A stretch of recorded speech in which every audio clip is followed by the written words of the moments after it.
Welcome to AD Cubes. जैसे last video में मुझे सजेशन आया था कि ओवर थिंकिंग को कैसे स्टॉप करें, इसके बारे में एक वीडियो बनाइए। तो इसके ऊपर हम बात करते हैं, तो एक्सरसाइज के बारे में बात करते हैं जिससे आपकी ओवर थिंक करने की आदत थोड़ी कम हो जाएगी। So let's start a video. पहली एक्सरसाइज है पॉजिटिव रिफ्रेमिंग। पॉजिटिव रिफ्रेमिंग मतलब थिंकिंग ऑफ अ नेगेटिव और challenging situation in a more positive way. किसी भी पॉजिटिव या फिर नेगेटिव सिचुएशन को एक पॉजिटिव वे में सोचना मतलब पॉजिटिव रिफ्रेमिंग। तो एग्जांपल से समझते, आखिर आप एक स्टूडेंट हो और आपका सेमेस्टर एंड चल रहा है, इसलिए आपको असाइनमेंट भी सबमिट करने हैं, आपका एग्जाम भी आ रहा है, एग्जाम भी देने हैं और भी बहुत से काम करने हैं। लेकिन आपने ना एग्जाम के लिए स्टडी स्टार्ट किया है ना असाइनमेंट बनाना शुरू किया है। तो ये एक पूरी तरह से नेगेटिव सिचुएशन है और आप ओवर थिंकिंग करना स्टार्ट कर देते हो। तो इसे पॉजिटिव रिफ्रेमिंग कैसे हेल्प करेगा ये देखते हैं। मैं पॉजिटिव वे में ये सोचता हूँ कि थिंग्स बहुत चैलेंजिंग है, मुझे बहुत सारी तकलीफें आने वाली है, लेकिन अभी भी मेरे पास 17 दिन बाकी है। मैं 7 दिन असाइनमेंट करूंगा और फिर तो 10 दिन बचेंगे, उसमें पढ़ाई कर लूंगा। अभी मैंने उसी प्रॉब्लम को एक पॉजिटिव पर्सपेक्टिव से देखा। उस पर ओवर थिंकिंग करने से मेरे कुछ प्रॉब्लम का सोल्यूशन तो नहीं निकलने वाला था, लेकिन एक पॉजिटिव पर्सपेक्टिव से सोचने से मुझे अच्छा भी लग रहा है, कल से चालू भी कर दूंगा तो मेरा प्रॉब्लम भी सॉल्व हो जाएगा। पॉजिटिव रिफ्रेमिंग ये है कि किसी भी सिचुएशन को एक पॉजिटिव वे में सोचना। और दूसरी एक्सरसाइज है write down your thought once and distract yourself for 24 hours. मतलब किसी भी चीज को एक डायरी में लिखिए और 24 घंटे उस चीज के बारे में बिल्कुल भी सोचिए। क्योंकि जब भी हम किसी स्ट्रेस या फिर कॉन्फ्लिक्ट सिचुएशन होते हैं, हमारा दिमाग एक अलग तरीके से काम करता है। सिचुएशन में शायद हम गलत डिसीजन भी ले सकते हैं, क्योंकि आपके दिमाग में एक अलार्म बज चुका है कि आप किसी कॉन्फ्लिक्ट सिचुएशन में हो। तो कोई भी आप डिसीजन आपका गलत भी हो सकता है इस सिचुएशन में। आपको यह करना है, किसी भी एक थॉट जो आपके दिमाग में आ रहा है उसे एक नोटबुक पे लिखिए या फिर डायरी में लिखिए और 24 घंटे उसके बारे में बिल्कुल भी मत सोचिए। और 24 घंटे बाद शायद आपको आपके बिना कुछ करे वो प्रॉब्लम शायद सॉल्व भी हो गया होगा और आपको पता भी नहीं होगा। अब एग्जाम्पल की हेल्प से समझते हैं इस सिचुएशन को। मेरा एक पुराना दोस्त था जिससे मेरा एक बहुत बड़ा झगड़ा हो गया था। उसका अचानक एक दिन मुझे कॉल आया। मैं कॉल आते मुझे मैं सोचने लगा उसका कॉल क्यों आया होगा, वो फिर से मुझसे झगड़ा करेगा क्या, फिर उसे सॉरी बोलना होगा क्या। ये सब बातें मेरे दिमाग में चल रही थी। तो मैंने एक स्मॉल एक्टिविटी की। मैंने जो मेरे दिमाग में चल रहा था सिर्फ एक नोटबुक पे लिख लिया और डायरी को बंद कर दिया और डायरी को साइड में रख लिया और मैं सो गया।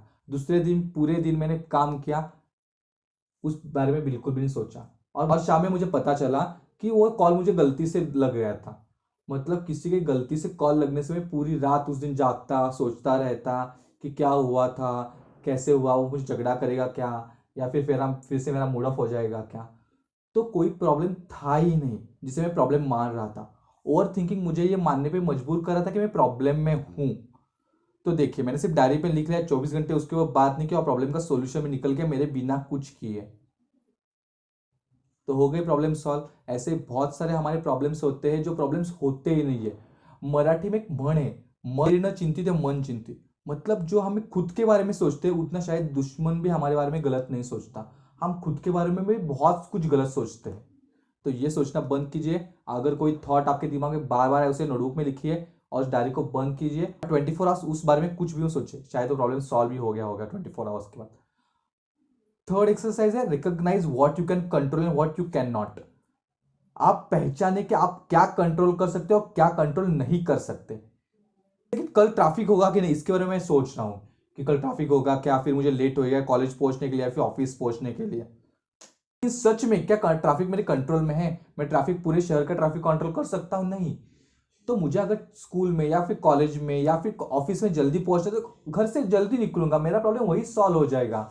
मैं ट्रैफिक को कंट्रोल तो नहीं कर सकता, लेकिन खुद के हैबिट्स तो कंट्रोल कर सकता हूँ। आधा घंटा जल्दी उठ जाऊंगा, जल्दी कुछ मेरे काम करूंगा, उससे जो मेरा टाइम बचेगा या फिर टाइम पे ऑफिस या स्कूल पहुंच सकता हूँ, तो मेरा प्रॉब्लम वही सॉल्व हो जाएगा। सो सोचिए आप क्या कंट्रोल कर सकते हो, क्या कंट्रोल नहीं कर सकते।